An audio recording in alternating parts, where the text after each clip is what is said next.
Mayamba Kurumjari Adom Ning Biribasi Impact Talk to Manipurni, I Adom ki host Pinky Okram. Haina Balay, Yum Amagi design, Natraga Yum Sigi Manung the Lariba, Potlam Singasina, Mahaki Tambagi Moong, Natraga Mokobi design to Wagimo Ongasina, Yum the Lariba, Mio Singaduki Pukning Wakal, Kandopangami. Achauba Natraga, Apikpama from Amabukaram, the Sizinarabadi, Pukning Huba Yum Ama, Oyanbayage Hibasi, interior designer Amana, Lamzing Biragadi. Pukning hubo yung madu suksoy dana oibangami. Ngasi miyam ki damakta puduna lakchari ba guest asi interior designing bu ano bo mayola mada puna bo honari ba amadi thangna na award suloro khraba adugumba yamna haising laba misak amagani mingoina panjarabada bobi ilangbam mahakuna ba kitanja adu lauzage ahan ba maktada bobi bu taramna okchari akhoi ki whole impact news ki team na taramna okchari. Okay, thank you. Bobi akhoi ki studio da phamba se kari wakhan khanbire nervous hoiba male nervous yam oy kari gina nervous hoy live oy romni na ka ju ena nervous oy be akhoi ki wari se am nungai bani nervous hoiba do hojik chat khragani aham bada akhoi na khangjaning base bobi gi khatang background hai tare ko kari lam dagi no aduga schooling kadai da tawri college kadai da tamai mama baba gi ming aduga hojik marital status aduga hojik kadai da kari une thabak tawri haiba gi matang da ai ming ilangbam bobi ai kwaketel moirang kurel dagini babagi ming na ilangbam homen imagi ming na maisnam rana bai ai Saint Joseph school da tamjare sangai pro aduga college na BBM da graduate loisan jare aduga New Horizon college da tamjar pane Bangalore gi ai haji wooden interior solution gi aina proprietor oin leje aduga hauji ki oina da haina amaga adagi iyungi chu channel partner roina leje aduga yumgi matang sukore habiyo mama baba okhoi su ming palakpa matam da ichanu pa se mayam na masak khangnaraba mi ma oire ko habda harau jadi ne ba chwaina TV daga ming pan bi base mokoi gi matang da su ai gi baba na baba ju businessman ni ma ju ply gi hana thabak ta ma gi ply factory gi type ta torme mo hojik pudi tawgidre aduga yumda dum leire baba je potaraga aduga imana government service ojane aduga aigi nupi ming na damenti kawe angom damenti ai icha nupi chahi amaga tha ahum suba amal ngai leibada ngai je yam nungsiba matam ne pi ingai gi khata yamna cute oiba matam ne haiba jabatare Bangalore da graduation loi salakpa je karamba subject Lauraga loisan bire ai se BBM graduate ne BBM graduate BBM graduate se tawre aduduga as a interior designing the lakpase designer oina lakpase totally manadaba hiram ngakta ne haiba tare ko karamna BBM tawrambadagi thabak se hongakhibano karamba idea lakpade hongakpano kari maramdagi oigibano haiba su haibiyo tawrambagi di ai ahan bo oina changbudi engineering tamamane ENE da aduga second year dagi ai khwang ya da khotaba dagi ojaga khan nuaina da ai tole aduga like I was confused in between where to choose id like karamba option oina chakadoino education line je karamba do oina khalame engineer on chakadra either like management nom da changadra na management nom da BBM adu de uchina chene New Horizon da tamme aduga thabak project coordinator gi thabak ama korpane project coordinator oina korpo mata accidentally ai interior asengbadi interior tawdringai da akoi gi training se certified building designer hairaga ai se adumaina kauksan ge bane moina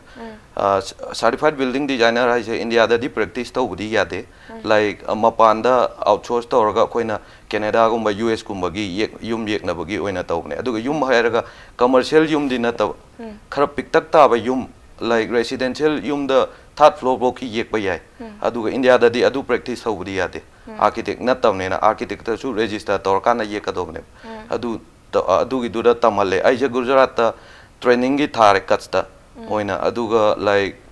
material gi matang da adagi marketing gi matang da tawraga tamme adu interior su in between interior su adum tamale moina designing gi akoi je training ne hai tare tasing na haragade aduga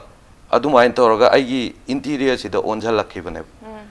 ꯑꯗꯨ ꯁꯕꯖꯦꯛꯁꯦ ꯑꯇꯣꯞꯄ ꯑꯃꯗꯒꯤ ꯀꯧꯔꯤꯕ ꯊꯕꯛꯁꯤꯅ ꯇꯣꯉꯥꯟꯕꯅꯤꯅ ꯃꯥꯒꯤ ꯄ꯭ꯔꯣꯐꯥꯏꯜꯁꯦ ꯇꯣꯉꯥꯟꯕꯅꯤꯅ ꯕꯣꯕꯤ ꯈꯟꯕꯤꯔꯛꯏꯁꯦ ꯃꯣꯏꯅ ꯍꯥꯏꯕꯗꯤ ꯕꯣꯕꯤꯗ ꯑꯗꯨꯒꯤ ꯄꯣꯇꯦꯟꯁꯤꯌꯦꯜꯗ ꯂꯩꯌꯦꯅ ꯈꯟꯕꯒꯤ ꯑꯣꯏꯕꯖꯥꯔꯥ ꯀꯔꯝꯕ ꯀ꯭ꯋꯥꯂꯤꯇꯤ ꯂꯩꯕꯗꯒꯤ ꯃꯣꯏꯅ ꯈꯟꯈꯤꯕꯅꯦꯅ ꯈꯜꯂꯤ ꯑꯩꯁꯦ ꯉꯥꯡꯗ꯭ꯔꯤꯉꯩꯗꯤ ꯉꯥꯡꯕ ꯍꯧꯔꯒꯗꯤ ꯂꯦꯞꯇꯕ ꯑꯗꯨꯒ ꯂꯥꯏꯛ ꯑꯩ ꯇꯦꯛꯅꯤꯀꯦꯜꯂꯤ ꯈꯤꯇꯪꯗꯤ ꯁꯥꯎꯟ ꯑꯣꯏꯕ ꯃꯥꯜꯂꯦ ꯄꯣꯠ ꯑꯃꯒꯤ ꯃꯇꯥꯡꯗ ꯂꯥꯏꯛ ꯒꯨꯒꯜꯁꯀꯨꯝꯕ ꯍꯧꯖꯤꯛꯇꯤ ꯅꯦꯠ ꯀꯩꯀꯩꯁꯨ ꯌꯥꯝ ꯂꯩꯔꯕꯅꯤꯅ ꯑꯗꯨꯝꯕ ꯈꯤꯇꯪ ꯑꯥꯎꯠ ꯅꯣꯂꯦꯖꯀꯨꯝꯕꯗꯣ ꯂꯥꯏꯔꯤꯛꯀꯤꯗꯤ ꯑꯣꯏꯕ ꯅꯠꯇꯕ ꯑꯇꯣꯞꯄ ꯃꯇꯥꯡꯗꯤ ꯑꯩ ꯌꯥꯝ ꯄꯥꯏ ꯑꯗꯨꯒ ꯕꯕꯥꯒꯤ ꯉꯁꯥꯏꯒꯤ ꯄ꯭ꯂꯥꯏꯒꯤꯗꯣ ꯑꯗꯨ ꯄ꯭ꯂꯥꯏꯒꯤꯗꯨꯒꯁꯨ ꯔꯤꯂꯦꯇꯦꯠ ꯑꯣꯏꯔꯛꯅꯕ ꯍꯥꯏꯅ ꯈꯟꯖꯈꯤꯕ ꯈꯔꯁꯨ ꯂꯩꯕ ꯑꯗꯨꯒ ꯑꯩꯒꯤ ꯍꯧꯔꯛꯐꯝꯁꯦ ꯑꯩꯈꯣꯏꯒꯤ ꯏꯃꯥꯒꯤ ꯃꯄꯥꯁꯦ ꯃꯩꯁꯅꯥꯝ ꯕꯤꯔꯆꯥꯟ ꯀꯧꯕꯅꯦꯕ ꯃꯥꯁꯦ ꯂꯥꯏꯛ ꯋꯨꯗ ꯀ꯭ꯔꯥꯐꯤꯡꯒꯨꯝꯕ ꯀꯩꯒꯨꯝꯕ ꯑꯉꯥꯡ ꯑꯣꯏꯔꯤꯉꯩꯗꯒꯤ ꯁꯤꯒꯨꯝꯕꯁꯦ ꯎꯔꯒꯗꯤ ꯂꯥꯛꯈ꯭ꯔꯦꯕ ꯑꯗꯨꯃꯥꯏꯅ ꯑꯗꯨꯝ ꯑꯩꯁꯦ ꯂꯥꯏꯟꯁꯤꯗ ꯑꯗꯨꯝ ꯂꯩꯈ꯭ꯔꯦ ꯍꯥꯏꯕꯗꯤ ꯏꯗ ꯈꯇꯪ ꯌꯥꯎꯔꯛꯄꯒꯤ ꯑꯩꯈꯣꯏꯒꯤ ꯑꯍꯜ ꯂꯃꯟꯁꯤꯡꯗ ꯌꯥꯎꯕꯗꯣ ꯃꯆꯥ ꯃꯁꯨ ꯆꯥꯔꯣꯟ ꯆꯨꯔꯣꯟꯗ ꯄꯤꯊꯔꯛꯄ ꯍꯥꯏꯇꯥꯔꯦ ꯑꯗꯨꯒꯨꯝꯕ ꯀ꯭ꯋꯥꯂꯤꯇꯤ ꯈꯔ ꯑꯗꯨꯝ ꯂꯩꯕꯒꯤꯅꯦꯕ ꯅꯠꯇ꯭ꯔꯥ ꯑꯗꯣ ꯕꯣꯕꯤꯒꯤ ꯑꯍꯥꯟꯕ ꯄ꯭ꯔꯣꯖꯦꯛꯁꯦ ꯀꯔꯤ ꯄ꯭ꯔꯣꯖꯦꯛ ꯑꯣꯏꯒꯦ ꯑꯩꯒꯤ ꯑꯍꯥꯟꯕ ꯄ꯭ꯔꯣꯖꯦꯛꯁꯦ ꯄ꯭ꯔꯣꯖꯦꯛ ꯑꯩꯈꯣꯏꯒꯤ ꯃꯤꯡꯗ ꯄ꯭ꯔꯣꯖꯦꯛꯇꯤ ꯑꯣꯏꯍꯜꯂꯝꯗꯦ ꯍꯧꯔꯛꯄ ꯃꯇꯝꯗꯗꯤ ꯑꯗꯨꯒ 2011ꯗ ꯑꯩ ꯌꯨꯔꯣ ꯍꯧꯖꯤꯛꯀꯤ ꯄ꯭ꯔꯣꯒ꯭ꯔꯥꯝꯗꯣ ꯂꯥꯏꯛ ꯇ꯭ꯔꯦꯅꯤꯡ ꯇꯧꯔꯤꯕ ꯄ꯭ꯔꯣꯒ꯭ꯔꯥꯝꯁꯦ ꯌꯨꯔꯣ ꯋꯨꯗꯀꯤ ꯃꯈꯥꯗ ꯌꯨꯔꯣ ꯄ꯭ꯔꯣꯒ꯭ꯔꯥꯝ ꯍꯥꯏꯔꯒ ꯁꯥꯔꯇꯤꯐꯥꯏꯗ ꯕꯤꯜꯗꯤꯡ ꯗꯤꯖꯥꯏꯅꯤꯡꯒꯤ ꯀꯣꯔꯁꯁꯦ ꯃꯣꯏꯅ ꯄꯤꯁꯟꯕꯅꯦꯕ ꯇ꯭ꯔꯦꯟ ꯇꯧꯕ ꯃꯇꯥꯡꯗꯨꯗ ꯑꯗꯨꯒ ꯑꯩꯁꯦ ꯄ꯭ꯔꯣꯖꯦꯛ ꯂꯥꯛꯄꯁꯨ ꯑꯍꯥꯟꯕ ꯄ꯭ꯔꯣꯖꯦꯛꯁꯦ ꯀꯔꯝꯅ ꯐꯪꯈꯤꯒꯦ ꯉꯁꯥꯏ ꯄ꯭ꯔꯣꯖꯦꯛ ꯂꯥꯛꯄꯁꯦ ꯃꯩꯁꯨꯔꯒꯤ ꯇꯨꯔꯤꯖꯝ ꯗꯤꯄꯥꯔꯠꯃꯦꯟꯒꯤ ꯑꯣꯗꯤꯇꯣꯔꯤꯌꯝ ꯑꯃ ꯁꯥꯕꯒꯤ ꯑꯗꯨꯅ ꯑꯍꯥꯟꯕ ꯑꯩꯒꯤ ꯄ꯭ꯔꯣꯖꯦꯛ ꯑꯣꯏꯗꯣꯏꯅꯦ ꯏꯟꯇꯤꯔꯤꯌꯔꯒꯤꯗ ꯏꯟꯇꯤꯔꯤꯌꯔꯒꯤꯗꯃꯛꯇ ꯑꯗꯨꯗꯨꯒ ꯍꯧꯖꯤꯛ ꯐꯥꯎꯕꯗ ꯍꯥꯏꯕ ꯇꯥꯔꯦꯀꯣ ꯄ꯭ꯔꯣꯖꯦꯛꯁꯦ ꯍꯧꯖꯤꯛ ꯐꯥꯎꯕꯒꯤꯗꯤ ꯃꯁꯤꯡꯁꯦ ꯌꯥꯝꯃꯝꯒꯅꯤꯅ ꯈꯜꯂꯦ ꯄ꯭ꯔꯣꯐꯦꯁꯟꯁꯦ ꯑꯦꯖ ꯑꯦ ꯏꯟꯇꯤꯔꯤꯌꯔ ꯗꯤꯖꯥꯏꯅꯔ ꯑꯣꯏꯅ ꯂꯩꯔꯛꯄꯁꯦ ꯆꯍꯤ ꯀꯌꯥꯗꯩ ꯂꯩꯔꯛꯏ ꯀꯌꯥꯝ ꯀꯨꯏꯔꯦ ꯑꯗꯨꯒ ꯍꯧꯖꯤꯛ ꯐꯥꯎꯕꯗ ꯍꯥꯏꯇꯥꯔꯦꯀꯣ ꯄ꯭ꯔꯣꯖꯦꯛꯁꯦ ꯀꯌꯥꯃꯨꯛꯇꯤ ꯄꯥꯏꯕꯤꯈ꯭ꯔꯦ ꯑꯩ ꯍꯣꯜꯂꯤ ꯂꯥꯏꯛ 2008 7 8 ꯑꯗꯨꯋꯥꯏꯗꯒꯤ ꯍꯧꯔꯦ 8ꯀꯤ ꯖꯅꯋꯥꯔꯤ ꯑꯗꯨꯋꯥꯏꯗꯒꯤ ꯖꯣꯏꯟ ꯇꯧꯕ ꯑꯣꯏꯔꯝꯒꯅꯤ ꯂꯥꯏꯟꯁꯤꯗ ꯃꯥꯔꯀꯦꯇꯤꯡ ꯖꯣꯡ ꯊꯥꯖꯜꯂꯛꯑꯦꯕ ꯑꯩꯈꯣꯏꯁꯦ ꯏꯟꯇꯤꯔꯤꯌꯔ ꯊꯥꯗꯗ꯭ꯔꯤꯉꯩꯗ ꯑꯗꯨꯒ ꯑꯗꯨꯗꯒꯤꯗꯤ ꯒ꯭ꯔꯤꯟꯒꯤ ꯕꯦꯡꯒ꯭ꯂꯣꯔ ꯕꯦꯁ ꯀꯝꯄꯅꯤꯒꯤ ꯕ꯭ꯔꯥꯟꯆ ꯃꯦꯅꯦꯖꯔ ꯑꯣꯏꯅ ꯂꯩꯔꯝꯃꯦ ꯒ꯭ꯔꯤꯟ ꯄ꯭ꯂꯥꯏꯒꯤ ꯑꯗꯨꯒ 2011ꯗꯒꯤ ꯑꯩꯁꯦ ꯑꯩꯒꯤ ꯑꯣꯏꯕ ꯐꯥꯔꯝ ꯁ꯭ꯀꯔꯇꯤꯡ ꯑꯩꯁꯦ ꯐ꯭ꯂꯣꯔꯤꯡꯒꯤ ꯁ꯭ꯀꯔꯇꯤꯡꯁꯦ ꯌꯥꯝ ꯃꯊꯧ ꯇꯥꯔꯝꯃꯦꯕ ꯑꯗꯨꯗ ꯑꯩꯅ ꯃꯤ ꯑꯃꯒ ꯇꯥꯏꯠ ꯑꯞ ꯇꯧꯔꯒ ꯁꯥꯏꯠꯇ ꯕꯤꯖꯤꯅꯦꯁ ꯑꯣꯏꯅ ꯇꯧꯔꯝꯃꯦ ꯑꯗꯨꯒꯤ ꯇꯧꯕꯁꯦ 2011ꯗ ꯋꯨꯗꯟ ꯏꯟꯇꯤꯔꯤꯌꯔ ꯁꯣꯂꯨꯁꯟꯁꯦ ꯍꯧꯔꯛꯈꯤꯕꯅꯦꯕ ꯑꯗꯨꯒ ꯑꯩꯅ ꯍꯧꯖꯤꯛꯐꯥꯎꯗ ꯃꯁꯤꯡꯗꯤ ꯑꯗꯨꯝ ꯈꯔ ꯌꯥꯝꯃꯦ ꯐꯖꯅ ꯑꯗꯨꯝ ꯌꯥꯝꯈ꯭ꯔꯦ ꯑꯗꯨꯒ ꯃꯤꯒꯤ ꯃꯈꯥꯗꯁꯨ ꯑꯣꯖꯥ ꯅꯥꯏꯔꯒ ꯆꯠꯂꯒ ꯂꯥꯏꯛ ꯑꯥꯔꯀꯤꯇꯦꯛ ꯑꯃꯒꯤ ꯃꯈꯥꯗꯁꯨ ꯁꯨꯔꯝꯃꯦ ꯀꯥꯔꯄꯦꯟꯇꯔ ꯐꯣꯔꯦꯅꯔ ꯃꯆꯥꯅꯦ UK ꯕꯦꯁ UK ꯃꯆꯥꯅꯦ ꯃꯥꯁꯦ ꯑꯗꯨꯒ ꯃꯥꯒꯤ ꯃꯈꯥꯁꯤꯗ ꯑꯩ ꯐꯅꯌꯥꯝꯅ ꯁꯨꯈ꯭ꯔꯦ ꯑꯗꯨꯒ ꯌꯨꯝ ꯃꯅꯤꯄꯨꯔꯗꯁꯨ ꯑꯩ ꯐꯅꯌꯥꯝ ꯁꯨꯔꯦ ꯍꯧꯖꯤꯛꯁꯨ ꯑꯗꯨꯝ ꯈꯔ ꯑꯗꯨꯝ ꯐꯖꯅ ꯁꯨꯔꯤ ꯑꯗꯣ ꯍꯧꯖꯤꯛ ꯕꯣꯕꯤꯅ ꯄꯥꯏꯔꯛꯄ ꯄ꯭ꯔꯣꯖꯦꯛ ꯃꯌꯥꯝꯁꯦ ꯊꯕꯛ ꯇꯧꯕ ꯃꯌꯥꯝꯁꯤꯗ ꯃꯌꯥꯝꯅ ꯁꯛ ꯈꯪꯕꯤꯔꯛꯈꯤꯕ ꯍꯥꯏꯇꯥꯔꯦꯀꯣ ꯑꯩꯒꯤ ꯁꯣꯝꯒꯤ ꯄꯥꯔꯇꯤꯀꯨꯂꯔ ꯊꯕꯛ ꯑꯃꯗꯒꯤ ꯃꯌꯥꯝꯅ ꯁꯛ ꯈꯪꯈꯤꯕ ꯑꯗꯨꯒꯨꯝꯕ ꯊꯕꯛꯁꯦ ꯀꯔꯝꯕ ꯑꯣꯏꯒꯅꯤ ꯄꯥꯔꯇꯤꯀꯨꯂꯔꯁꯦ ꯃꯛꯇꯤ ꯂꯩꯇ꯭ꯔꯦ ꯑꯩ ꯑꯍꯥꯟꯕꯗꯗꯤ ꯍꯣꯏ ꯃꯄꯥꯟꯒꯤ ꯑꯣꯏꯅꯗꯤ ꯕ꯭ꯂꯨ ꯕꯥꯔ ꯍꯥꯏꯅ ꯇꯥꯖ ꯍꯣꯇꯦꯜ ꯃꯌꯥꯝ ꯇꯥꯖ ꯑꯦꯟ ꯕꯦꯡꯒ꯭ꯂꯣꯔꯗꯣ ꯑꯗꯨꯒꯤ ꯕ꯭ꯂꯨ ꯕꯥꯔꯗꯨꯃꯗꯤ ꯑꯩꯅ ꯄꯥꯏꯔꯛꯑꯦ ꯁꯣꯜꯂꯤ ꯑꯗꯨꯒꯤꯗꯨꯗꯗꯤ ꯑꯍꯥꯟꯕ ꯑꯣꯏꯅ ꯑꯩꯒꯤ ꯑꯣꯏꯅ ꯐꯖꯅ ꯋꯨꯗꯟ ꯏꯟꯇꯤꯔꯤꯌꯔꯗ ꯃꯤꯅ ꯈꯪꯕꯤꯔꯛꯄꯗꯣ ꯑꯗꯨꯅ ꯑꯍꯥꯟꯕ ꯑꯣꯏꯗꯣꯏꯅꯦ ꯑꯗꯨꯒ ꯇꯁꯦꯡꯅ ꯂꯥꯏꯛ ꯁ꯭ꯄꯦꯁꯤꯐꯤꯛ ꯑꯣꯏꯕ ꯄ꯭ꯔꯣꯖꯦꯛ ꯑꯃ ꯍꯦꯛꯇ ꯀꯩꯅꯣꯗꯨꯗꯤ ꯅꯠꯇꯦ ꯇꯞꯅ ꯇꯞꯅ ꯕꯤꯜ ꯑꯞ ꯇꯧꯔꯛꯄꯅꯦ ꯑꯩꯅ ꯀꯩꯅꯣ ꯇꯧꯕꯁꯦ ꯂꯥꯏꯛ ꯑꯩꯅ ꯁꯤ ꯌꯧꯔꯛꯏꯕ ꯁ꯭ꯇꯦꯖꯁꯦ ꯑꯗꯨꯒ ꯍꯣꯏ ꯃꯌꯥꯝꯅ ꯃꯁꯛ ꯈꯪꯕꯤꯈꯤꯕ ꯄ꯭ꯔꯣꯖꯦꯛꯅ ꯑꯃ ꯂꯩꯔꯦ ꯍꯧꯖꯤꯛꯐꯥꯎꯒꯤ ꯁꯥꯡꯂꯕ ꯖꯔꯅꯤꯁꯤꯗꯀꯣ ꯑꯩꯅ ꯇꯧꯖꯕ ꯊꯕꯛꯁꯤꯗ ꯑꯩꯒꯤ ꯄꯨꯛꯅꯤꯡꯅ ꯄꯦꯟꯖꯕ ꯑꯩꯅ ꯈ꯭ꯋꯥꯏꯗꯒꯤ ꯑꯩꯅ ꯇꯧꯔꯛꯏꯕ ꯊꯕꯛꯁꯤꯡꯁꯦ ꯁꯤꯃꯗꯤ ꯄꯦꯜꯂꯦꯍꯦꯒꯨꯝꯕ ꯑꯗꯨꯒꯨꯝꯕ ꯄ꯭ꯔꯣꯖꯦꯛꯀꯗꯤ ꯂꯩꯕ꯭ꯔꯥ ꯃꯅꯤꯄꯨꯔ ꯅꯠꯇ꯭ꯔꯒ ꯕꯦꯡꯒ꯭ꯂꯣꯔ ꯑꯅꯤꯃꯛꯇ ꯑꯣꯏꯕ ꯌꯥꯏ ꯂꯩ ꯍꯧꯖꯤꯛꯀꯤ ꯕ꯭ꯂꯨ ꯕꯥꯔ ꯍꯥꯏꯗꯨꯃ ꯂꯩꯔꯦ ꯑꯗꯒꯤ HHR ꯂꯦꯑꯥꯎꯠꯇ ꯔꯤꯂꯥꯏꯕꯜ ꯔꯦꯁꯤꯗꯦꯟꯁ ꯍꯥꯏꯅ ꯑꯃꯒ ꯂꯩ ꯔꯦꯁꯤꯗꯦꯟꯁꯤꯌꯦꯜ ꯄ꯭ꯔꯣꯖꯦꯛꯅꯦ ꯑꯗꯨꯒ ꯑꯁꯤ ꯏꯝꯐꯥꯜꯒꯤꯅ ꯂꯩꯕꯕꯨꯗꯤ ꯂꯩꯔꯒꯁꯨ ꯍꯣꯇꯦꯜ ꯌꯥꯏꯐꯕꯒꯤ ꯏꯟꯇꯤꯔꯤꯌꯔ ꯃꯈꯥꯒꯤ ꯏꯆꯟ ꯔꯦꯁꯇꯨꯔꯦꯟꯗꯣ ꯑꯗꯨꯃꯛ ꯑꯩꯅ ꯄꯥꯝꯖꯕ ꯃꯑꯣꯡꯗꯗꯤ ꯁꯦꯝꯖꯔꯦ ꯑꯣꯀꯦ ꯑꯗꯨꯗꯨꯒ ꯕꯣꯕꯤꯅꯀꯣ ꯁꯔꯇꯤꯐꯥꯏꯠ ꯀꯣꯔꯁ ꯑꯃ ꯇꯧꯔꯕ ꯃꯇꯨꯡꯗ ꯊꯕꯛꯁꯦ ꯇꯧꯔꯛꯑꯦꯕ ꯑꯗꯨꯕꯨ ꯃꯗꯨꯒꯤ ꯃꯃꯥꯡꯗ ꯑꯥꯔꯀꯤꯇꯦꯛ ꯑꯣꯏꯗ꯭ꯔꯒꯗꯤ ꯌꯥꯗꯦ ꯍꯥꯏꯕ ꯑꯃꯁꯨ ꯍꯥꯏꯕꯤꯕꯀꯣ ꯑꯗꯣ interior designing se tamuraba akoina sum thengna jabada ko tamdi tamuraba aduduga thabak ꯐꯪꯗꯗꯅ ꯑꯗꯨꯝ ꯂꯩꯕꯁꯨ ꯌꯥꯝ ꯌꯥꯎꯋꯦ ꯃꯅꯤꯄꯨꯔꯗ ꯍꯜꯂꯛꯑꯒ ꯀꯔꯤ ꯇꯧꯗꯣꯏꯅꯣꯁꯨ ꯈꯪꯗꯕ ꯑꯗꯤ ꯀꯔꯤꯒꯤꯅꯣ ꯍꯥꯏꯕꯗꯤ ꯁ꯭ꯀꯣꯞꯇꯣ ꯆꯥꯎꯗꯕꯒꯤ ꯑꯣꯏꯗꯣꯏꯔꯥ ꯅꯠꯇ꯭ꯔꯒ ꯀꯔꯤ ꯋꯥꯠꯄꯒꯤ ꯑꯣꯏꯅꯤꯅ ꯈꯟꯕꯤ ꯃꯅꯤꯄꯨꯔꯗ ꯁꯥꯔꯚꯤꯁ ꯏꯟꯗꯁꯇ꯭ꯔꯤꯁꯦ ꯌꯥꯝꯅ ꯁꯣꯊꯔꯤ ꯍꯥꯏꯇꯥꯔꯦ ꯑꯗꯨꯒ ꯂꯥꯏꯛ ꯃꯤ ꯈꯨꯗꯤꯡꯃꯛꯁꯦ ꯃꯤꯒꯤ ꯏꯟꯇꯤꯔꯤꯌꯔ ꯗꯤꯖꯥꯏꯅꯔ ꯑꯣꯏꯒꯦꯔꯥ ꯂꯥꯏꯛ ꯏꯟꯖꯤꯅꯤꯌꯔ ꯑꯣꯏꯒꯦꯔꯥ ꯃꯤ ꯑꯃꯒꯤ ꯃꯒꯨꯟ ꯇꯣꯉꯥꯟꯅ ꯂꯩꯖꯩꯕ ꯑꯍꯥꯟꯕꯗꯗꯤ ꯆꯦꯠꯄ ꯊꯨꯟ ꯆꯦꯠꯄ ꯑꯃ ꯗꯔꯀꯥꯔ ꯂꯥꯏꯛ ꯑꯗꯒꯤ ꯗꯤꯇꯔꯃꯤꯅꯦꯁꯟ ꯌꯥꯝ ꯊꯤꯅ ꯋꯥꯡꯕ ꯇꯥꯏ ꯑꯗꯨꯒ ꯄꯥꯝꯃꯤꯕ ꯄꯣꯠꯇꯣ ꯆꯦꯠꯂꯒ ꯂꯩꯍꯧꯔꯒ ꯂꯥꯏꯛ ꯑꯗꯨꯗ ꯑꯗꯨꯝ ꯈꯜꯂꯒ ꯎꯡꯉꯒ ꯂꯩꯔꯒꯅꯦ ꯑꯣꯏꯔꯣꯏꯅ ꯈꯟꯕ ꯅꯠꯇꯕ ꯑꯩ ꯑꯣꯏꯔꯛꯀꯅꯤꯅ ꯈꯟꯕ ꯑꯣꯏꯔꯒꯗꯤ ꯑꯩ ꯁꯣꯏꯅ ꯑꯣꯏꯔꯛꯀꯅꯤꯅ ꯈꯟꯖꯩ ꯑꯩꯁꯨ ꯌꯥꯝ ꯋꯥꯅ ꯍꯧꯔꯛꯑꯦ ꯑꯗꯨꯒ ꯉꯁꯤ ꯁꯤꯒꯤ ꯄ꯭ꯂꯦꯠꯐꯣꯝ ꯌꯧꯔꯛꯄꯁꯤꯗ ꯑꯩ ꯑꯃꯨꯛꯁꯨ ꯅꯨꯡꯉꯥꯏꯌꯦ ꯑꯃꯨꯛꯁꯨ ꯊꯥꯒꯠꯂꯦ ꯇꯁꯦꯡꯅ ꯑꯩꯒꯤ ꯖꯔꯅꯤꯗꯣ ꯑꯩ ꯑꯗꯨꯝ ꯍꯧꯖꯤꯛꯁꯨ ꯑꯗꯨꯝ ꯔꯤꯃꯥꯏꯟ ꯇꯧꯔꯒ ꯑꯗꯨꯝ ꯃꯦꯃꯣꯔꯤꯗ ꯑꯗꯨꯝ ꯂꯩꯌꯦꯕ ꯅꯨꯡꯁꯤ ꯁꯤꯒꯤ ꯖꯔꯅꯤꯁꯦ ꯌꯥꯝꯅ ꯍꯣꯠꯅꯕ ꯂꯦꯞꯇ꯭ꯔꯒꯗꯤ ꯁꯨꯡꯁꯣꯏ ꯁꯣꯏꯗꯅ ꯑꯩꯅ ꯑꯣꯏꯅꯤ ꯄꯥꯝꯃꯤꯕ ꯄꯣꯠꯇꯣ ꯁꯨꯡꯁꯣꯏ ꯁꯣꯏꯗꯅ ꯌꯧꯒꯅꯦꯅ ꯍꯥꯏꯕꯤꯕꯅꯦ ꯑꯥꯎ ꯑꯗꯣ ꯕꯣꯕꯤ ꯑꯩꯈꯣꯏꯒꯤ ꯍꯧꯖꯤꯛꯀꯤ ꯖꯦꯅꯦꯔꯦꯁꯟꯁꯦ ꯍꯥꯏꯇꯥꯔꯦꯀꯣ ꯐꯦꯁꯟ ꯗꯤꯖꯥꯏꯅꯤꯡ ꯅꯠꯇ꯭ꯔ ꯏꯟꯇꯤꯔꯤꯌꯔ ꯗꯤꯖꯥꯏꯅꯤꯡ ꯗꯤꯖꯥꯏꯅꯔ ꯍꯥꯏꯔꯒ ꯐꯦꯁꯟ ꯂꯣꯝꯗ ꯑꯣꯏꯅ ꯆꯠꯄꯁꯨ ꯈꯔ ꯂꯩꯌꯦꯕ ꯑꯣ ꯃꯥꯗꯤ ꯑꯗꯨꯒꯤ ꯗꯤꯖꯥꯏꯅꯔꯅꯦ ꯑꯗꯥꯒꯤ ꯗꯤꯖꯥꯏꯅꯔꯅꯦ ꯕꯠ ꯑꯦꯛꯆꯨअल ꯊꯕꯛ ꯇꯧꯕ ꯃꯇꯝꯗꯗꯤ ꯂꯥꯏꯕ꯭ꯔꯥ ꯍꯥꯏꯕꯗꯤ ꯃꯌꯥꯝꯅ ꯂꯥꯏꯅ ꯈꯟꯅꯔꯤꯁꯦ ꯌꯥꯝ ꯂꯥꯏꯕ ꯄꯣꯠ ꯑꯃ ꯑꯣꯏꯅ ꯈꯟꯕꯁꯦ ꯑꯦ ꯗꯤꯖꯥꯏꯟ ꯇꯧꯕꯕꯨ ꯀꯔꯤꯅꯣ ꯀꯣꯛ ꯈꯔ ꯊꯥꯗꯔꯒ ꯂꯣꯏꯔꯦꯅ ꯈꯟꯕ ꯃꯤꯁꯨ ꯌꯥꯎꯗꯕ ꯅꯠꯇꯦ ꯑꯗꯨꯝ ꯌꯥꯎꯋꯦꯕ ꯃꯁꯤ ꯁꯨꯡꯁꯣꯏ ꯁꯣꯏꯗꯅ ꯑꯗꯨꯝ ꯌꯥꯎꯔꯕꯅꯦꯕ ꯊꯦꯡꯅꯖꯕꯒꯤꯁꯨ ꯍꯥꯏꯖꯕꯅꯦ ꯃꯁꯤꯒꯤ ꯃꯇꯥꯡꯗ ꯀꯔꯤ ꯍꯥꯏꯕꯤꯅꯤꯡꯉꯤ ꯑꯩꯒꯤ ꯂꯥꯏꯟꯗ ꯑꯣꯏꯅ ꯍꯥꯏꯖꯔꯒꯦꯀꯣ ꯂꯥꯏꯛ ꯏꯟꯇꯤꯔꯤꯌꯔ ꯗꯤꯖꯥꯏꯅꯤꯡꯁꯦ ꯂꯥꯏꯛ ꯐꯣꯇꯣ ꯒꯨꯒꯜ ꯆꯗꯤ ꯍꯧꯖꯤꯛꯁꯨ ꯅꯦꯠꯇꯤ ꯇꯃꯥ ꯂꯣꯏ ꯐꯤꯡꯒꯔ ꯇꯤꯞꯇ ꯂꯣꯏ ꯂꯩꯔꯦꯕ ꯗꯤꯖꯥꯏꯟ ꯑꯗꯨꯗ ꯑꯗꯣ ꯀ꯭ꯂꯥꯏꯟꯈꯩꯅ ꯈꯪꯕꯤꯒꯗꯧꯕ ꯄꯣꯠ ꯑꯃꯅ ꯑꯦꯔꯤꯌꯥꯁꯦ ꯂꯥꯏꯛ ꯃꯩꯇꯩꯒꯤꯗꯁꯨ ꯌꯨꯝꯁꯥꯔꯣꯜ ꯑꯗꯨꯗ ꯌꯨꯝꯁꯥꯔꯣꯜ ꯃꯈꯜ ꯃꯌꯥꯝ ꯂꯩꯔꯦꯕ ꯃꯄꯥꯟ ꯏꯟꯗꯤꯌꯟꯒꯤꯗ ꯑꯣꯏꯔꯒꯅ ꯕꯥꯁꯇꯨ ꯀꯥꯏꯅꯒ ꯊꯝꯃꯤꯕ ꯃꯐꯝ ꯀꯌꯥꯠ ꯅꯥꯏꯅ ꯊꯝꯕꯤꯕ ꯑꯗꯒꯤ ꯂꯥꯏꯛ ꯁ꯭ꯄꯦꯁꯇꯣ how to utilize at the maximum level ꯑꯗꯨꯒ ꯄꯣꯠꯁꯦ ꯄꯨꯡꯊꯝꯅ ꯊꯝꯖꯤꯜꯂꯒ ꯍꯦꯛꯇ ꯐꯖꯕꯁꯨ ꯅꯠꯇꯦꯕ ꯃꯐꯝ ꯆꯥꯅ ꯊꯝꯕꯤꯔꯒ ꯅꯤꯌꯣꯝ ꯆꯨꯝꯅ ꯊꯝꯕꯤꯔꯒꯗꯤ ꯑꯗꯨꯝꯕꯗꯣ ꯉꯁꯥꯏ ꯐꯣꯇꯣꯗꯨꯗꯗꯤ ꯎꯗꯣꯏꯅꯦꯕ ꯇꯁꯦꯡꯅ ꯊꯝꯃꯛꯄꯗꯗꯤ ꯑꯣꯏꯔꯣꯏꯗꯣꯏꯅꯦꯕ ꯑꯗꯨꯗ ꯑꯗꯨꯝ ꯀ꯭ꯂꯥꯏꯟꯈꯩꯁꯨ ꯑꯦꯛꯁꯄꯤꯔꯤꯌꯦꯟꯁ ꯑꯗꯨꯝ ꯃꯁꯥꯅꯁꯨ ꯑꯍꯥꯟꯕꯗꯗꯤ ꯁꯤꯒꯤ ꯐꯣꯇꯣꯁꯤ ꯎꯠꯂꯒ ꯁꯤꯃꯛ ꯁꯦꯝꯕꯤꯌꯣ ꯍꯥꯏꯕ ꯌꯥꯎꯋꯦꯕ ꯑꯗꯨꯒ ꯀꯥꯗꯨꯒꯗꯤ ꯇꯥꯃꯤꯟꯅꯗꯕ ꯁꯦꯝꯕꯗꯤ ꯌꯥꯗꯕ ꯑꯗꯨꯝꯀꯥꯟꯗ ꯃꯣꯏꯁꯨ ꯔꯤꯌꯦꯂꯥꯏꯁ ꯇꯧꯔꯦꯕ ꯀ꯭ꯂꯥꯏꯟꯁꯨ ꯍꯥꯏꯗꯤ ꯁꯤꯒꯤ ꯄ꯭ꯔꯣꯐꯦꯁꯅꯦꯜ ꯂꯥꯏꯛ ꯁ꯭ꯄꯦꯁꯤꯐꯤꯛ ꯑꯣꯏꯕ ꯄ꯭ꯔꯣꯐꯦꯁꯟ ꯑꯃ ꯃꯊꯧ ꯇꯥꯔꯛꯑꯦꯁꯦ ꯑꯗꯨꯗꯨꯅ ꯂꯨꯏ ꯍꯥꯏꯕꯁꯦ ꯑꯗꯨꯅ ꯑꯗꯨꯝ ꯇꯥꯛꯑꯦ ꯌꯦꯡꯕꯗꯕꯨꯗꯤ ꯐꯣꯇꯣꯗ ꯑꯣꯏꯔꯣꯏ ꯌꯥꯝꯅ ꯒ꯭ꯂꯦꯃꯔ ꯔꯣꯝꯗꯁꯨ ꯑꯣꯏꯕꯀꯣ ꯍꯥꯏꯕꯗꯤ ꯊꯝꯃꯒ ꯌꯥꯝꯅ ꯀꯥꯁꯦ ꯐꯖꯍꯟꯕ ꯍꯦꯛ ꯍꯩꯗꯧꯕ ꯃꯥꯟꯕ ꯑꯩꯅ ꯂꯩꯔꯒ ꯂꯣꯏꯔꯦ ꯊꯝꯖꯜꯂꯛꯑꯒꯗꯤ ꯌꯥꯔꯛꯇꯕ ꯑꯗꯨꯃꯥꯏꯅ ꯌꯥꯝ ꯂꯩ ꯋꯥꯔꯤꯁꯨ ꯌꯥꯝ ꯅꯨꯡꯉꯥꯏꯔꯦ ꯕꯣꯕꯤ ꯑꯩꯈꯣꯏ ꯕ꯭ꯔꯦꯛ ꯃꯆꯥ ꯑꯃꯈꯛꯇꯪ ꯂꯧꯖꯒꯦ ꯕ꯭ꯔꯦꯛꯀꯤ ꯃꯇꯨꯡꯗ ꯑꯩꯈꯣꯏ ꯕꯣꯕꯤꯗꯒꯤ ꯍꯪꯒꯗꯕ ꯇꯤꯞꯁ ꯃꯌꯥꯝ ꯑꯃ ꯋꯥꯠꯂꯤ ꯏꯝꯄꯦꯛ ꯅ꯭ꯌꯨꯁꯄꯨ ꯃꯤꯠꯌꯦꯡ ꯇꯥꯗꯨꯅ ꯂꯩꯕꯤꯌꯨ ꯃꯌꯥꯝ ꯑꯃꯨꯛꯀ ꯍꯟꯅ ꯇꯔꯥꯝꯅ ꯑꯣꯛꯆꯔꯤ ꯑꯗꯣꯝꯅ ꯌꯦꯡꯕꯤꯔꯤꯕꯁꯤ ꯏꯝꯄꯦꯛ ꯇꯣꯛ ꯇꯨ ꯃꯅꯤꯄꯨꯔꯅꯤ ꯑꯩ ꯄꯤꯡꯀꯤ ꯑꯣꯀ꯭ꯔꯝ ꯉꯁꯤ ꯑꯩꯈꯣꯏꯅ ꯎꯅꯖꯔꯤꯕ ꯑꯁꯤ ꯏꯟꯇꯦꯔꯤꯌꯔ ꯗꯤꯖꯥꯏꯅꯔ ꯕꯣꯕꯤ ꯏꯂꯥꯡꯕꯝꯒꯅꯤ ꯃꯍꯥꯛꯀ ꯎꯅꯕꯒꯤ ꯇꯟꯖꯥ ꯑꯃꯨꯛ ꯍꯟꯅ ꯂꯧꯖꯒꯦ ꯕꯣꯕꯤꯕꯨ ꯑꯃꯨꯛꯀ ꯍꯟꯅ ꯇꯔꯥꯝꯅ ꯑꯣꯛꯆꯔꯤ ꯕꯣꯕꯤ ꯕ꯭ꯔꯦꯛꯀꯤ ꯃꯇꯥꯡꯗꯗꯤ ꯃꯔꯨ ꯑꯣꯏꯔꯕ ꯃꯌꯥꯝ ꯑꯃ ꯍꯥꯏꯕꯤꯔꯦ ꯑꯩꯈꯣꯏ ꯑꯗꯨꯒꯤ ꯅꯣꯂꯦꯖꯇꯣ ꯂꯩꯖꯍꯧꯔꯦ ꯍꯥꯏꯇꯥꯔꯦ ꯑꯗꯣ ꯍꯧꯖꯤꯛꯀꯤ ꯑꯣꯏꯅ ꯃꯊꯪ ꯈꯪꯖꯅꯤꯡꯕꯁꯦ ꯍꯧꯖꯤꯛ ꯃꯅꯤꯄꯨꯔꯗ ꯀꯔꯝꯕ ꯄ꯭ꯔꯣꯖꯦꯛ ꯄꯥꯏꯈꯠꯂꯤ ꯃꯅꯤꯄꯨꯔꯒꯤ ꯑꯣꯏꯅ ꯁꯣꯝꯅ ꯀꯔꯤ ꯇꯧꯔꯤ ꯑꯃꯗꯤ ꯀꯔꯤ ꯇꯧꯔꯛꯈꯤꯒꯅꯤ ꯍꯥꯏꯕꯒꯤ ꯃꯇꯥꯡꯗꯁꯨ ꯍꯥꯏꯕꯤꯌꯨ ꯀ꯭ꯂꯥꯏꯟꯠꯀꯤ ꯄ꯭ꯔꯣꯖꯦꯛ ꯏꯟꯇꯤꯔꯤꯌꯔꯕꯨꯗꯤ ꯍꯧꯖꯤꯛꯁꯨ ꯑꯗꯨꯝ ꯄ꯭ꯔꯣꯖꯦꯛꯁꯦ ꯆꯠꯊꯔꯤ ꯑꯗꯨ ꯑꯣꯏꯔꯒꯁꯨ ꯑꯩꯈꯣꯏꯒꯤ ꯋꯨꯗꯟ ꯏꯟꯇꯤꯔꯤꯌꯔꯒꯤ ꯄ꯭ꯔꯣꯖꯦꯛ ꯑꯣꯏꯅ ꯄꯥꯔꯁꯅꯦꯜ ꯄ꯭ꯔꯣꯖꯦꯛ ꯑꯣꯏꯅ ꯍꯧꯖꯤꯛꯁꯦ ꯌꯨꯝ ꯍꯥꯏꯅ ꯇꯧꯕ ꯑꯃ ꯂꯩꯔꯦ ꯑꯣꯡꯂꯤ ꯐ꯭ꯂꯣꯔꯤꯡꯗ ꯕꯦꯁ ꯇꯧꯕ ꯍꯥꯏꯗꯤ ꯕꯖꯥꯔꯗ ꯂꯩꯕ ꯏꯟꯗꯤꯌꯟꯈꯩꯅ ꯑꯌꯥꯝꯕ ꯕꯤꯖꯤꯅꯦꯁ ꯀꯦꯞꯆꯔ ꯇꯧꯔꯒ ꯂꯩꯕꯅꯦ ꯇꯥꯏꯂꯤꯡ ꯐ꯭ꯂꯣꯔꯤꯡꯒꯤ ꯃꯥꯔꯀꯦꯠꯁꯦ ꯑꯗꯨꯗ ꯆꯪꯁꯤꯜꯂꯤ ꯑꯍꯥꯟꯕꯅ ꯑꯗꯨꯒ ꯗ ꯎ ꯍꯥꯏꯅ ꯅꯝꯕꯣꯜꯗ seasoning machine cleaning seasoning machine ga chemical processing machine u kang hanaba machine amagi process chathari sisina like akhoi gi oiba resources myam se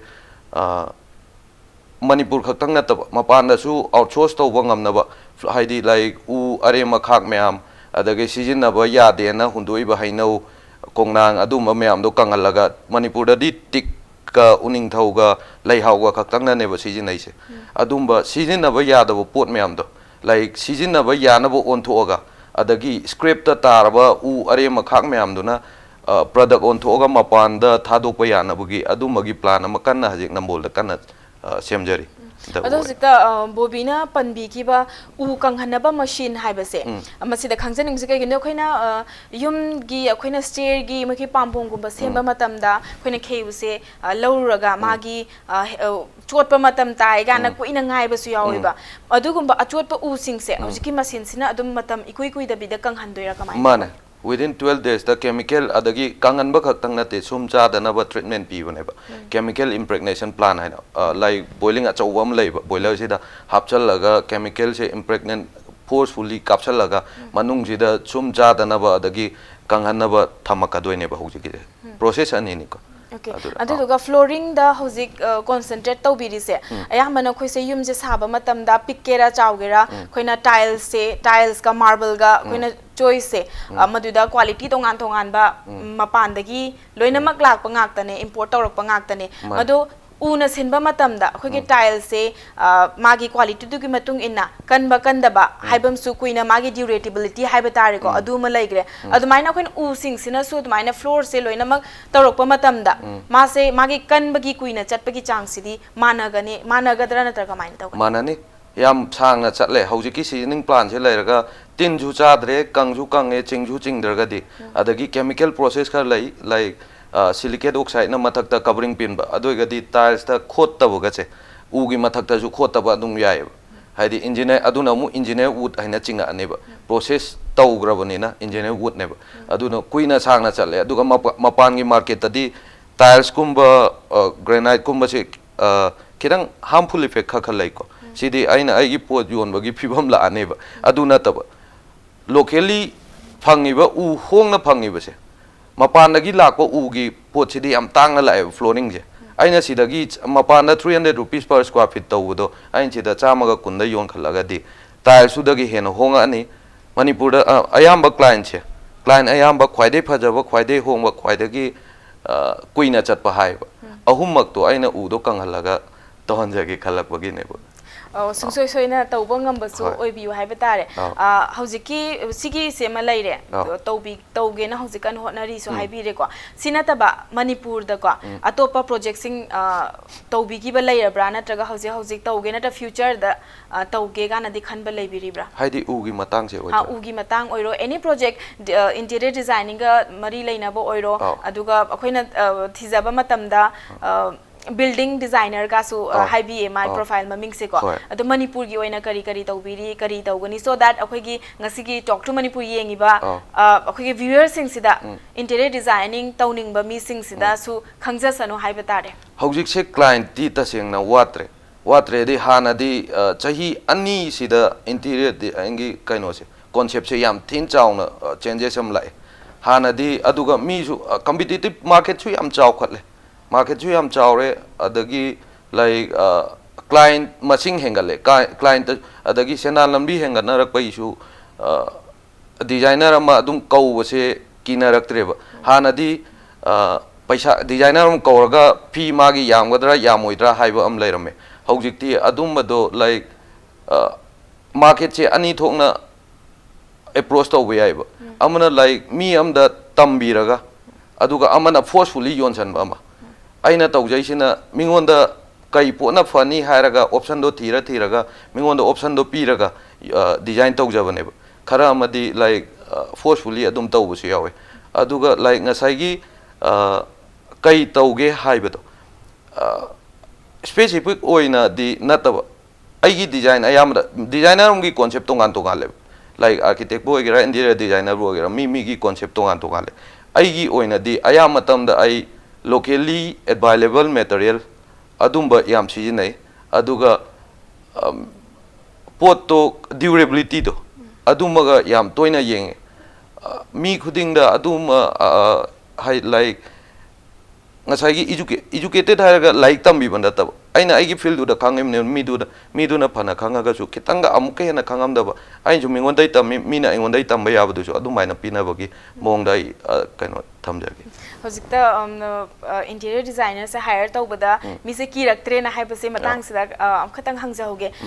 mayamna khanbasu yawibuko hoi miyoi loina makti nate interior designer ni uraga pisa yam changani kai kana na bano khoina dum tawra loire yumgi mapan thongi phajaba se khatang phajara loire na khanbasu leiba manung sidi akhoigi adum thamgadaba khara thammaga loire na khalleba masigi matang sida mayamgi confusion se kokna ba haiba tare ko somna ka ama hai tare ko for example akhoigi sigi studio se somna design tawbi doreba yekbi doreba madugi damakta kaya ga di charge tawbi adugi question do ne lala ka doise haidi aina mi ai da lakwa client khudi makta aina haijari se songi like songi idea hana ai gi mamanga thambiba kai gino hai matam da aina songi lehodoi do aina teba client to ne ba lehodoi se songi idea ahan bada hana thambeba thambiraga adagi idea concept to aina chupa matungda somda amo like budget che aigi budget che ni sumaina haibira kanda aina mu ai adugi matung budget tu matung ina aina yala kadobne ngasai question la le haijari to sigi ayamba mi client khuding na laga aigi bedroom am chembio bedroom do kaya ta doino hangeba bedroom do dan nap toiba khot toiba tiles tau doiba dagi bedroom da ceiling tha doido atang ma thada ba yai khwai dagi hong ma thada ba yai aduga mi gi concept tu ne lehodoi ngasai haijab do mi lehodoi ba mi do comfortable oi ba du ne ba khoina thamjarang adu je adu dun adugi confusion se aina su clarify tawbiyo na hairi se akhoi misconception haigadra aina su haidena ko si design tawbiyo design tawbu matam sida aina idea puthokane haiba se ayama matam da mina khana de ba haibadi apamba sidi aigi oiduini aduduga aigi apamba sigi matung inna somna tawbiraktuini haibagi wakan se kaina khana de haiba tare adudugi confusion do kokna na ba ina masigi question jam matang chan hangjo bane haiba tare ko nate aina haijaba na like question do adumak ne haibani da hoi aidi aingonda su hangeba ko aina hangbada mayam da ismaina unagani kari kari hangbinangi ai facebook ta share taw inbox tawre ismaina hangbiyon hai matam noina hangpa question se ai somda hangja aduma hangbira do ai gi ondi na sigi platform je da ain chengdong na ba chang sam lahu ba se ai gi ondi yam nungai khalle aduga like interior ai samak pudi interior ni ko interior khaktang na tab service industry akhoi gi line chi lairiba designer na targa architect haidi like confusion ama aina sengdok pangam ba haise yam thina nuai ji thachengna nuai somna lengbirak pagi damak ta so akhoi gi hena laibak pha bane haizage aduduga akhoi se matam jam lai salak tab ai gi akhoi program se aina khwai nuai tab je matam loi salak ba ai khwai nuai za tab bane hai tare hangning mo mayam se question atom khara hangjara ke ten tak na khombiro hai ba tare ko as a interior designer ama oina somna thabak se lam se thabak tawbira abani na ko kari kari da awaba thengnai khara dum leiramgani obstacles khara dum leiramgani khanje edu kari kari lai manipur da di tasengna designer amagi phajaba haise pot ahong arak mayam du khaktang na napsalaga su phajam nate atang mathau tare ba atang ba haidi khitang phaja thokna ba budget to leitram ni na client to da ina pusu tawya da ba haidi si thadau haira thadara kadoi mane ain thadau ai mange aduda concept se clear oina hodaba matang da aina aina di thada thuraba mapu dundi halaktaba yaweba aduga like aduma leire aduga client je service kitang client khaktang nate ai samaksu haidi service ki value se manipur da di khara wat libra khalle khangwi ba se aduda okay aduga mathang da award se thangna na award se phangbigre na su tajare madugi damakta thagat pa phongdok chari aduga tungda su adugumba myam oibiro haitare do award se kari kari da phangakibano kana na pibano karamba matam da pibano kari gi damakta pibano haibada su haibi award se like 2018 da amaga 19 da amga aduga khenai mamangi duna best interior designer in northeast haraga phangbani aduga handaki sina amu east zone gi oina India ki zone mari khai do kadugi e zone gi oina best interior designer oina tawbani piri sina market research and merit award haina ama adu merit award and market research haiba aduga piri sina prominent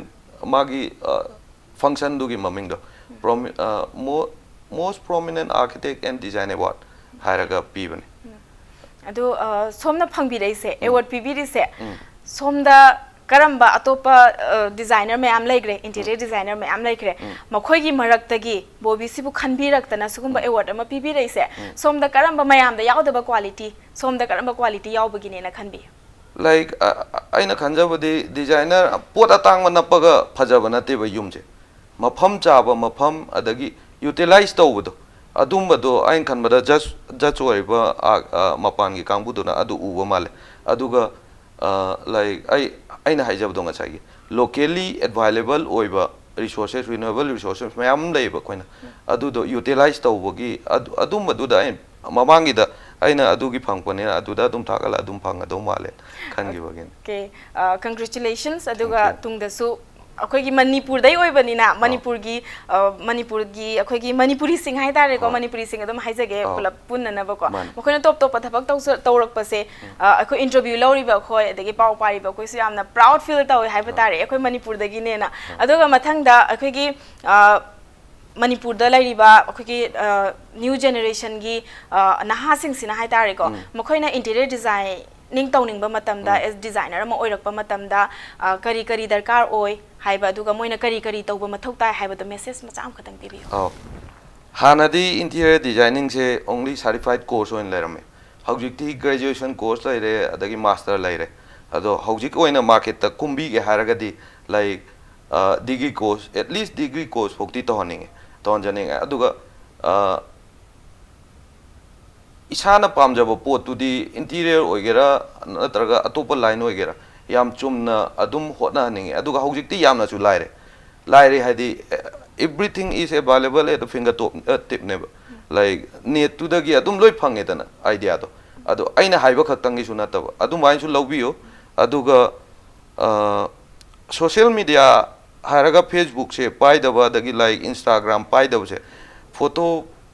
आइगी ओइबा DP थागतपगी वाखंदा ओइना लैनैबा अदगी अदुम्बा दुदगी कानबा मयाम लौबसु याइबा अदुम्बा हाइदि मपानगी मीगा थेंगना दोइने तसिंग हारगदे अदुम्बा दुदा लौहनजनिंगे अदुगा determination याम वांगबा मथौम तारे interior गी ओइगेरा अमगी बु ओइगेरा अदुगा आइन खंजबदि creativity अमदि मथौदि ताइको interior गुम्बा concept सिमबदा चंगे हारगदे मचू खनबा अदुदा अदुमति मथौ ताब्रायना खल okay याम नुंगाइजे दुगा question अमा खतंग चे थौरे अमा खतंग हंगजौगे खकी सिगी इंटीरियर डिजाइनिंग गी लम सिदा को मणिपुर दसु प्रोजेक्ट मयाम हजिक तौरिना दाबिरि तुंग दसु तौबगी प्लान मयाम लैरे मसे कानाबा खकी लमदम मसिगी कानाबा थबक अमा ओइबनिना खकी मणिपुर गी गवर्नमेंट का कांटेक्ट तौबा मखोइदगी मतेंग निबगुम्बा अदुगा अदुगुम्बदी लैरबा आई साम अखोइगी उदन इंटीरियर से मणिपुर की स्टार्टअप तो अहानबगी स्टार्टअप ता आई अदुम रेवेन्यू स्टेज ता अदुम सेलेक्ट तौरे अदु मतेंग नीबा मक्ति नत्रे अदुदी आइना अदुगी दुदै लोन दि फंगे अदु ngasai द उ हैना ओइथोरकदो युसु हजिकी स्टार्टअप की प्रोग्राम सिदगिने आई मिंगोंदगी नीरुबसु लैते अमसु तौब लैते अदोइगसु गवर्नमेंट की प्रोग्राम अदुमदि आई तसेंना थागत ले हंदकी तुदि लाइक करप्टेड ओइदब्रायना खले इसाना तौरिबदो हाइगी हाइ सिंगबा आइना तौरिबा प्रोडक्टिव ओइ हाइबदो खंगबदगी सेलेक्ट तौबिरकपदुमक सोमगिसु होनाजमनी कयाम होनागे हाइबदो मदुना खुदम ओइरबनेबा नत्रा याम नुंगाइजे अदुगा बोबिना लेंबिरकपसे थबक चिलमगने आई खंगजै थबक चिलमबा मयामदे काइथोगा खोगी स्टूडियो दा लेंबिरकपा अदुगा knowledge ओइबा खोगी top टॉपा scope यामना लैदबा subject अमगी मतंगदा खोइदा तंबीबगीदमक ताकपीबगीदमक्तसु हन्नना थागतचरी Tungi पुंसीदसु माइपाकपो ओइबियु मसी हाइजगे मसीने ngasi impact talk to manipur gi episode mathangi chayolda anauba personality ama putuna lakjage ngasi gidi kainana ba yathangni jari pinabirase